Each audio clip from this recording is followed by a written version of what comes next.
nos seus atos.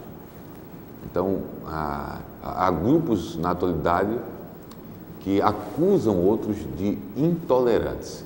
E de uma forma muito clara e simples de colocar, quando um evangélico declara, um pastor evangélico ou um membro de uma igreja evangélica, ou mesmo sem ser evangélico, alguém se posiciona entendendo e compreendendo que não concebe, por exemplo, a prática homossexual como algo natural, que o natural é a prática, é o relacionamento heterossexual.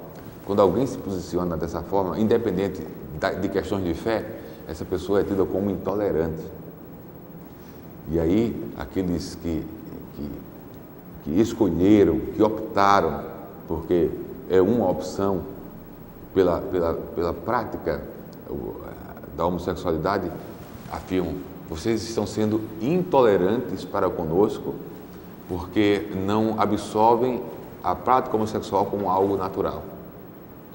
Só que acontece que quando a fé evangélica, por qualquer razão, é criticada ou rejeitada e não aceita, essas pessoas não se colocam no lugar dos intolerantes.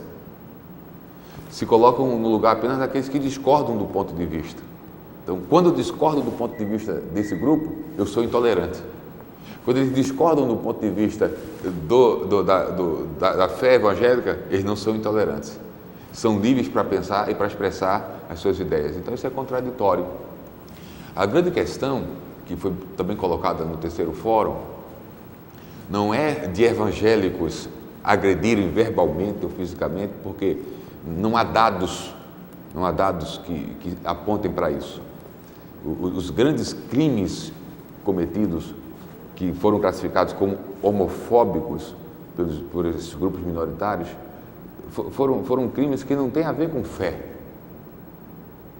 São outras questões que, se levantadas a nível de justiça e de polícia, que tem a ver com fé.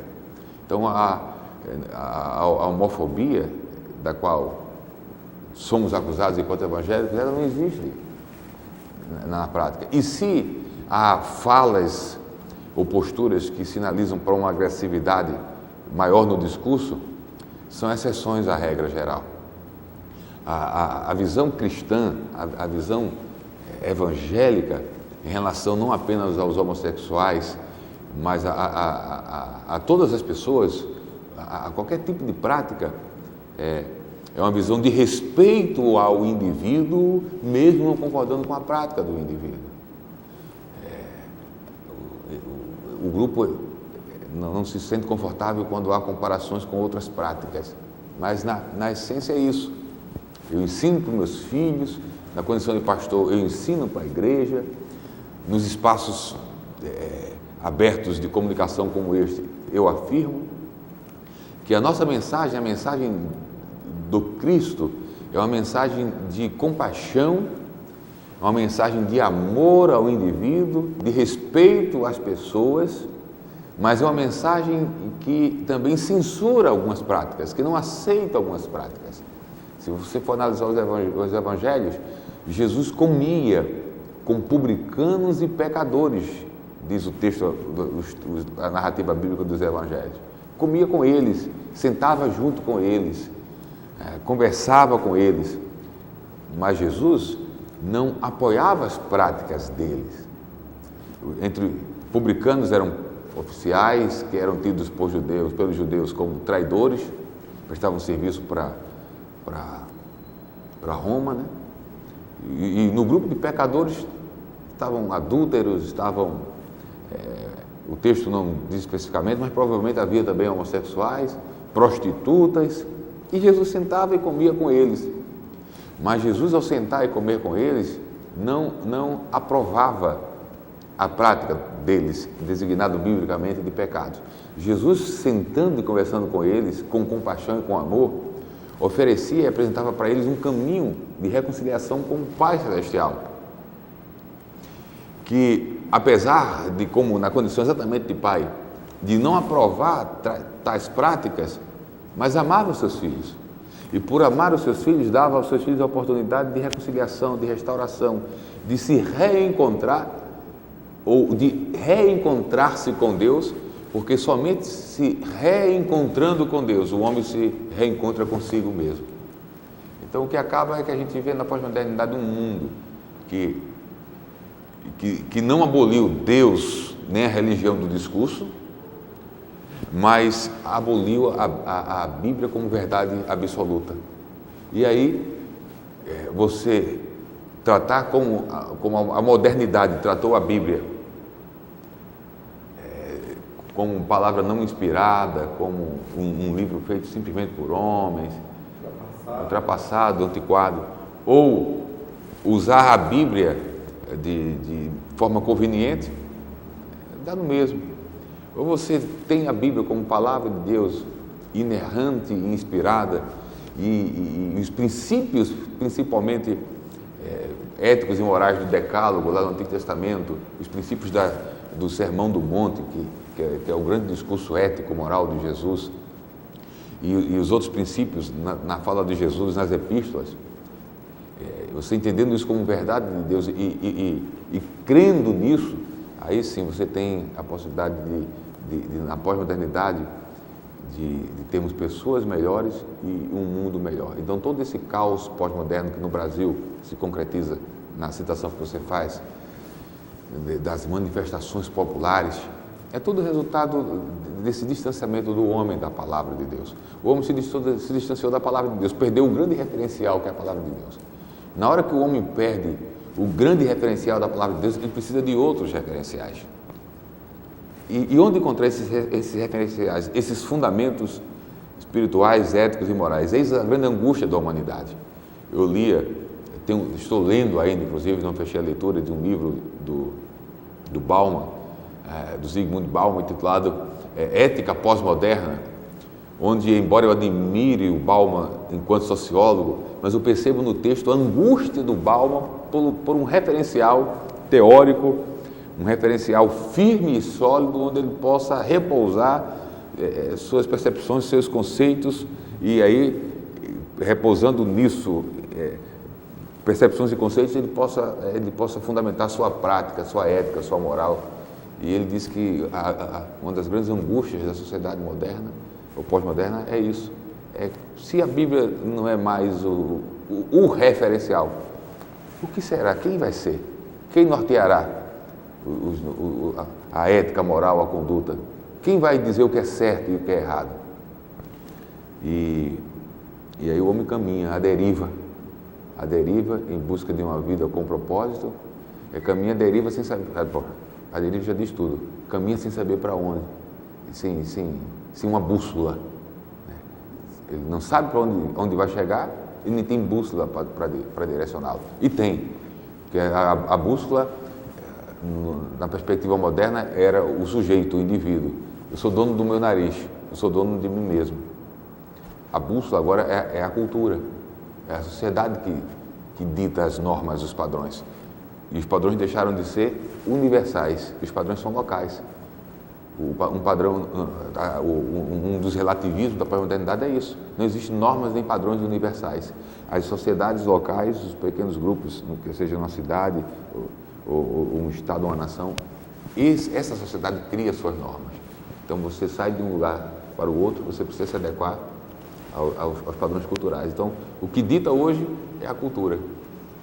São os novos padrões estabelecidos que acabam gerando essas contradições e que acabam gerando essas possibilidades de corrupções no sistema político, dos desajustes e das revoltas populares, das manifestações públicas. E eu volto a falar no programa Palavra da Vida do pastor Luiz Gonzaga, que o que eu espero é que essas manifestações populares que nós tivemos agora em 2013, elas de fato mostrem a sua eficácia em 2014 no voto. Eu vou aguardar para ver essa juventude boa que foi às ruas, dando a sua verdadeira resposta quando decidirem, junto com todo o Brasil, os eleitores, quem serão aquelas pessoas que sentarão no Executivo, que sentarão no Legislativo. Então, se no voto, aqueles contra quem se gritou, contra quem se manifestou, se no voto eles retornarem, é porque só foi grito, não foi manifestação que visa transformação. Espero que a mobilização social que ocorreu gere uma reflexão nos políticos que fazem o nosso país. Não sou muito esperançoso com relação às questões de corrupção. Eu acho que a coisa está muito entranhada na política brasileira e está longe disso aí desse câncer político ser extirpado, está longe disso, mas esperamos que, pelo menos uma tomada de consciência da juventude e da população como um todo, de não deixar ser levado pelos discursos polidos, de não se deixar serem levados pelos marqueteiros políticos e procurar votar não pela imagem que é passada na televisão ou nos panfletos daquele político simpático e sorridente, mas que se busque conhecer da vida política desse indivíduo, porque nós vivemos uma democracia representativa, onde as massas por vezes não entendem a questão da democracia representativa. Na medida que você vota em alguém, você está elegendo aquele político como o seu representante. A voz do político eleito é a sua voz no Senado, na Câmara Federal, na Assembleia Legislativa, na Câmara Municipal. E a questão é, ele é de fato a sua voz? Ele tem sido de fato a sua voz? E o mais complicado ainda, que está em processo de discussão, e repito, tudo isso está no contexto de pós-modernidade, num processo de contradições e desorganizações em todo o caráter, que se visa uma reforma política, porque hoje o que acontece? Eu voto em alguém que entendo que possa me representar, mas em razão do atual modelo, esse voto nesse meu candidato acaba indo para outro, por questões de coligações, legendas, etc. E acaba que eu acabo votando num terceiro ou quarto indivíduo sem o desejo e a necessidade de votar. E aí esse indivíduo vai e promove as corrupções, promove os desajustes, toma partido e vota e aprova leis das quais eu não gostaria que fosse aprovada, mas meu voto foi para ele indiretamente quando não foi direcionado para ele. Então, dois termozinhos que eu gostaria de usar, pastor Cláudio, para dar uma parada para respirar e dar um espaço para você falar também, que caracteriza o atual quadro, especificamente no nosso contexto brasileiro: caos e crise. Este é o pastor Altair Germano. A nossa conversa está tão boa que nós precisaremos dividir em pelo menos 2 etapas, 2 blocos, pastor Altair. Nosso muito obrigado a você que nos assistiu neste sábado. Nós vamos continuar com essa conversa, mas que será exibida no próximo programa. Que Deus continue te abençoando. Um excelente fim de semana para você. Amanhã tem Escola Bíblica Dominical. Não deixe de comparecer à sua igreja. 8 da manhã, Escola Bíblica Dominical. Que Deus continue abençoando sua vida. Esta foi mais uma edição do programa Texto e Contexto, porque vale a pena aprender.